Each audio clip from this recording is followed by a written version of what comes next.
Hi friends, ನಮಸ್ಕಾರ. ಇವತ್ತು ಪಾವ್ ಬಜ್ಜಿ ಮಾಡ್ತಾ ಇದ್ದೀನಿ.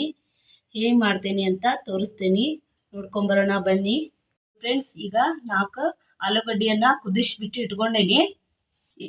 ಈ ತರಕಾರಿಗಳನ್ನು ಎಲ್ಲ ಕುದಿಸಿ ಇಟ್ಕೊಂಡೇನಿ. ಇವು ತರಕಾರಿ ಬೀನ್ಸು, ವಟಾಣಿ ಮತ್ತು ಆಲೂಗಡ್ಡೆ ಮತ್ತು ಕ್ಯಾರೆಟು ಇವೆಲ್ಲ ಕುದಿಸಿ ಇಟ್ಕೊಂಡೇನಿ. ಇದ್ರಾಗ ಹಾಕೋತೀನಿ. ಒಂದು ಪಾತ್ರೆ ಇಟ್ಕೊಂಡೇನಿ. ಇದಕ್ಕೆ ಸ್ವಲ್ಪ ಎಣ್ಣೆ ಹಾಕೋತೀನಿ.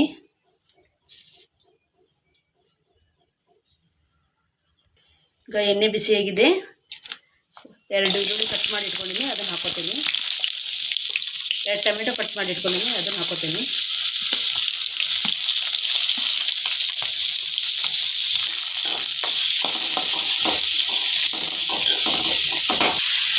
ರುಚಿಗೆ ತಕ್ಕಷ್ಟು ಉಪ್ಪು ಹಾಕೋಬೇಕು. ಅರ್ಧ ಸ್ಪೂನ್ ಅರಿಶಿನ ಪುಡಿ ಹಾಕೋತಾ ಇದ್ದೀನಿ. ಸ್ವಲ್ಪ ಈರುಳ್ಳಿ ಮೆತ್ತಗಾಗೋ ಮಟ್ಟ ಸ್ವಲ್ಪ ಹುರ್ಕೋಬೇಕು. ಇದನ್ನು ಇದಕ್ಕೆ 2 ಸ್ಪೂನಷ್ಟು ಖಾರ ಇದೆ, ಚಿಲ್ಲಿ ಪೌಡರ್, ಇದನ್ನ ಹಾಕ್ತಾ ಇದ್ದೀನಿ.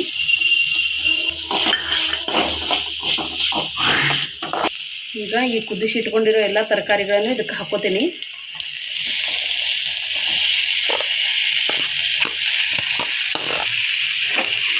ಸ್ವಲ್ಪ ಮಿಕ್ಸ್ ಮಾಡ್ಕೋಬೇಕು.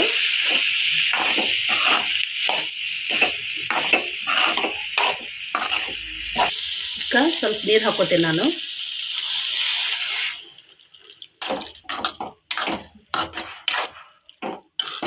ಇದು ಸ್ವಲ್ಪ ಕುದೀಲಿ. ಇದಕ್ಕೆ ಮಸಾಲೆಗಳನ್ನು ಹಾಕೋತೀನಿ. ಈಗ 1 ಸ್ಪೂನು ಗರಂ ಮಸಾಲ ಹಾಕೋತಾ ಇದ್ದೀನಿ. ಈಗ ಪಾವ್ ಬಜ್ಜಿ ಮಸಾಲ ಹಾಕೋತಾ ಇದ್ದೀನಿ, 2 ಸ್ಪೂನು. ಅರ್ಧ ಸ್ಪೂನು ಚಾಟ್ ಮಸಾಲ ಹಾಕೋತಾ ಇದ್ದೀನಿ.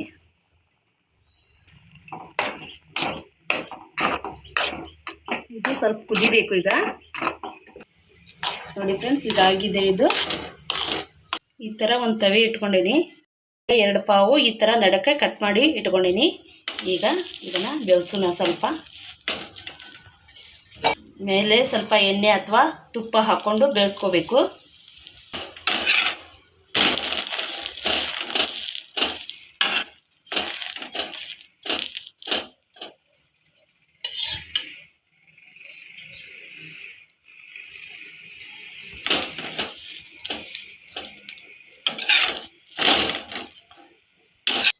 ನೋಡಿ ಫ್ರೆಂಡ್ಸ್, ಈಗ ರೆಡಿಯಾಗಿದೆ.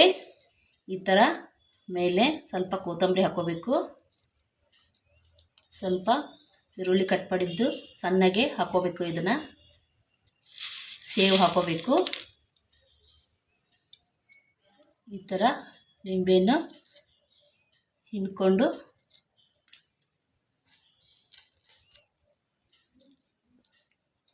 ಈ ಥರ ತಿನ್ನಬೇಕು.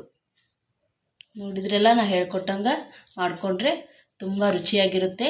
ನೀವು ಒಂದ್ಸರಿ ಟ್ರೈ ಮಾಡಿ ಹೇಗೆ ಬಂತು ಅಂತ ಕಮೆಂಟ್ ಮೂಲಕ ನನಗೆ ತಿಳಿಸಿ. ನಮಸ್ಕಾರ.